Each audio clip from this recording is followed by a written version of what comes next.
Lockhaven traffic, Bonanza 8908 Juliet Bravo, turning right downwind 427 right, Lockhaven. Okay, so we decided to drop in here to see the Piper Museum at William Piper Airport. 5 southwest of the field at 2,800 feet. Lockhaven, Pennsylvania.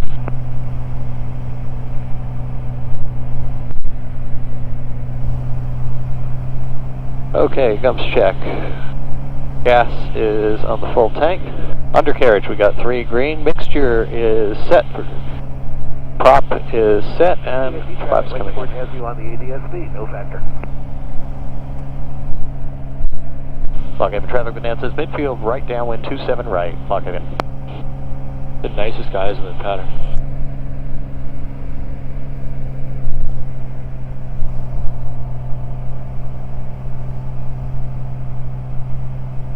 This is such a cool place. You can certainly tell why they do right pattern here, though. Definitely. Oh. Terrain. Yeah, we're going to get that caution terrain yelling at us the whole time because of the pattern.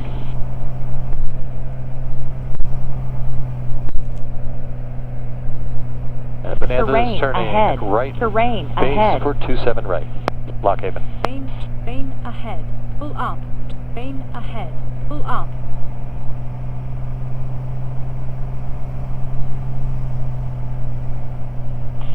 A little gusty today, but should be fine. Lockhaven traffic, light sport is inbound through the gap from the south practice area at 2,800 feet. 4 miles southwest of the field for landing Lockhaven. Check Lockhaven gear. traffic. 3 green. 500. 133 Cessna Skylane would be departing the area to southwest down the valley. And Lockhaven traffic, Bonanza's final approach 27 right, Lockhaven. Gorgeous. 3 green.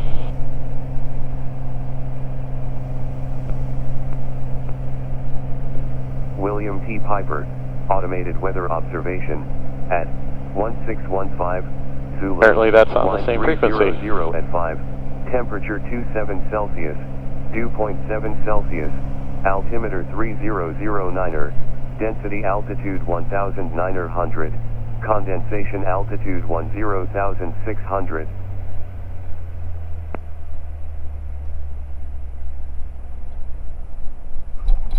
Nice. Nice. Yeah, that was fun. Everyone's communicating so well. This is great. People are very nice here. That must be Air Parts of Lockhaven over there. I've sent stuff to them. They're a great company. So now we have to find the museum. No way the first. Bonanza is clear at Lockhaven, 27 right. I think the first plane we're seeing is a champ. Very cool.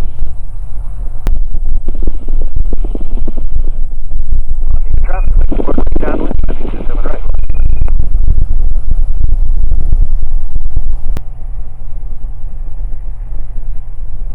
Alrighty. All right, so we're here inside the Piper Museum at Lockhaven, Pennsylvania. This is so cool, and another great find in our No Magenta line adventure. And right behind me here, we've got this really cool tri-pacer from 1953. I just love these. They have, you know, they're so utilitarian. They fit 4 people. It really is the evolution of kind of like the traveling machine back then. And then there's the first produced Piper Comanche 400, way behind that, very hard to see from this angle, but you can see way back there. And then this is really unique, this thing that's right next to me here. This is an experiment that they did at Piper to make a pressurized Aztec. And it wasn't successful, they weren't able to make it work, but this unique aircraft that was done in 1972 is very cool, just because they were trying pressurization, which is really wild. Now, if you want to see something you're not probably expecting out of Piper, it's over here. This, in 1962, is the papoose. They actually experimented making a trainer that was composite, honeycomb construction, way ahead of its time. Composite construction that was intended to be very efficient to build. They didn't end up going into production, of course, with this, but it's pretty wild to see that they experimented with this. There's so many cool things here at the museum, but there's one last thing I want to show you, and it's over this way. There's a whole section dedicated to Sensenich props. And one of the coolest things I think about this is something I've only heard about in the past, and that's the single blade propeller. Now, having fewer blades is generally more efficient. You get better speed, you get better efficiency out of your prop, even though people love those, like, sexy 4-bladed, 3-bladed propellers, etc. And so knowing that efficiency was having less drag and fewer blades on the prop, that was taken to its ultimate extreme way back when they were looking at doing this in the late 30s, and that was where they experimented with a single blade propeller. Now there's one of them right down here that you can see, one of the first single blade propellers that was in production. Now what's really interesting about this is even though it was very efficient, it had very severe vibration issues associated with it. What blows my mind about this is that they solved it. And the way that they actually solved it is they created one of the first variable pitch propellers by making the hub actually based on the power that was being put into the propeller, based on the amount of power that it had to face. It would tilt forward, so angle forward and alter its pitch. So it actually, based on the amount that it was actually power going into it, it would automatically tilt and vary its pitch to get into a fine pitch under a lot of power, and then get a more coarse pitch and tilt back closer under less power. By doing that, it smoothed it out, it got rid of that vibration problem, and they actually won numerous races with it. The biggest issue is it didn't catch on with the public and turn into a commercial success.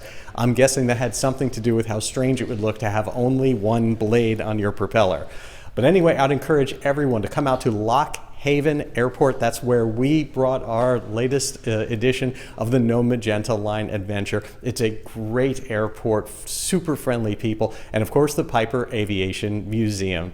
So that's it here for Social Flight, and then we're going to begin our way back to our home airport after this. All right, arriving home at the end of our No Magenta Line trip.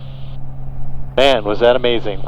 That was pretty crazy. Our last stop was Bradford in Bradford, Pennsylvania, which was really cheap fuel considering, $5.65 considering, that's amazing. And here we come in. So we're in the pattern now, talking to minivan. Minivan traffic, Bonanza 8, Honorary Juliet Bravo is left base for 03 minivan.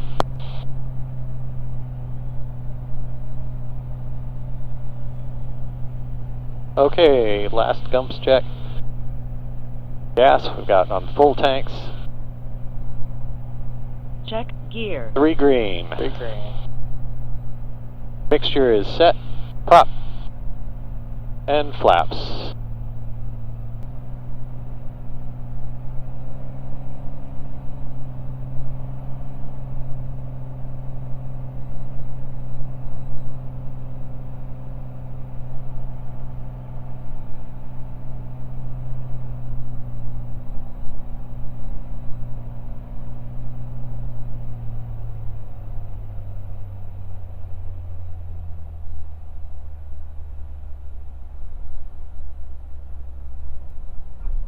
Nice. Oh, butter.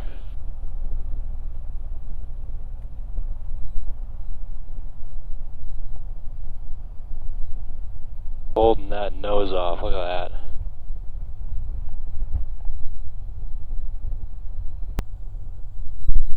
What a great trip. What do you think, guys? That was amazing. How That was does that- super cool. How does that trip go for all the different trips that we've done? I think That it was pretty crazy, like completely different than any other thing that we did, and it's the amount that we fit in, and we left on Tuesday, and now it's Sunday, and the amount that we did and saw, the airports that we visited. Yep, so That's it for SocialFlight and our No Magenta Line trip. It is definitely something that I'd recommend for all of you.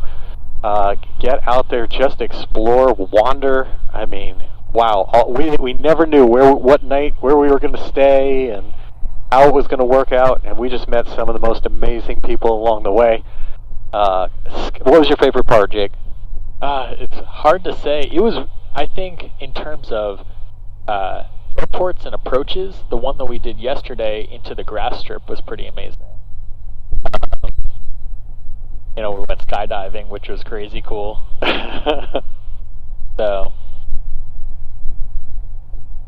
yeah. Pretty amazing trip all around. I recommend it to literally everybody. Everyone should go do this at least once. And Ben, you're behind the camera. What was your favorite part? It's funny enough, my favorite part is going, at the end of the day, we're back at the hotel, and we're like, what did we just do? Where did we go? And we crossed through, like, that day, 3 state lines, and jumped out of an airplane, and all this crazy stuff we're, like, remembering as we get home. Like, that's how you know you had an adventure. Exactly, and we're gonna have to remind ourselves even of what we did, because I mean, we went to Lost Caverns, we went to so many different things, saw so many people, had such a great time. All right, that's it for us at SocialFlight. Signing off to all of you, and please send us information about your adventures. Tell us your stories, send us your videos, send us your pictures. Tell us what you've done, just to share all of this love of general aviation. And I wish all of you blue skies.